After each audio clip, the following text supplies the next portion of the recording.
आसतु नजर पकाइबा आज दिन किसी गुरुत्वपूर्ण खबर उपरे। प्रथम रही हेडलाइंस। आसुछि दुईटी लघुचाप प्रबल वर्षी पारे।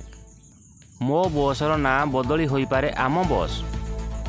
यात्रा करी समीक्षा कले नगर उन्नयन मंत्री। नारायणपुर जंगल में पुलिस माओवादी गुली विनिमय 5 माओवादी निहत। आसतु नजर पकाइबा संपूर्ण खबर उपरे। गोटे सप्ताह मध्य दुईटी लघुचाप सृष्टि होगा नहीं पाणीपाग केन्द्र पूर्वानुमान करिछि।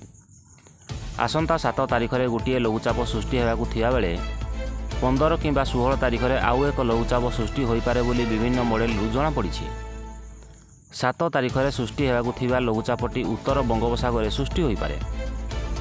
तेणु राज्य में पूर्व लघुचाप तुलना में अधिक वर्षा होबार संभावना रही।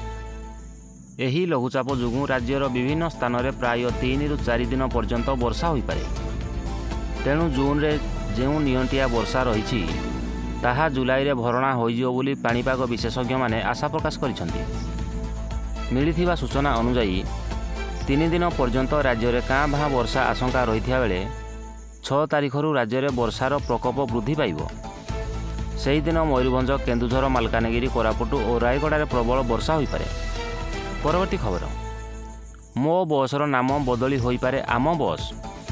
आवश्यक पड़िले एहा उपरे आलोचना हेबो बोली कहिसंती नगर उन्नयन मंत्री कृष्णचंद्र महापात्र। से कहिसंती मोर अर्थ हेउची अहम भाव, तेणु आमे हेले भल हेबो। मो बस सेवा लोकमानकु सुविधा जोगाथिया बेले एहा चालू रहिबो। आवश्यक पड़िले बस संख्या बढ़ा जिवो बोली विभागीय मंत्री कहिसंती। आगकू प्रधानमंत्री ई बस योजना रे ओडिशा को 400 बस आसीबाकू थिया बेले भुवनेश्वर, कटक समते राज्यर अन्य स्थान में मध्य एही बस चलाचल करिबो। आज सकाळे मंत्री कृष्णचंद्र महापात्र मास्टर कैंटीन ठारू गाढ़कण पर्यंत यात्रा करने सह यात्री मानक सह आलोचना करिथिबा देखिବାକୁ मिलिछि।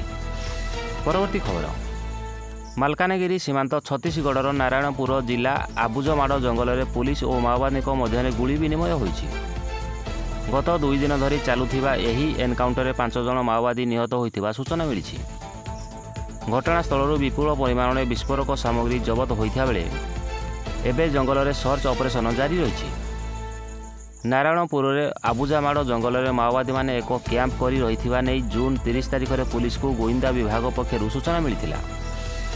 जहाको आधार करी छत्तीसगढ़ पुलिस एसटीएफ, डीआरजी बाहिनी और आईटीबीपी पक्षरु उक्त अंचल में कोबिंग ऑपरेशन आरंभ होइथिला। कोबिंग ऑपरेशन बेले पुलिस माओवादी मुहांमुही होइथिले। पुलिस को देखी माओवादी माने प्रथमे गुली चालना करथिले। परे पुलिस कर्मी यार पालटा जवाब देइथिले। एथिरे 5 जन माओवादी निहत होइथिया बेले अन्य माने खसी पळैथिले।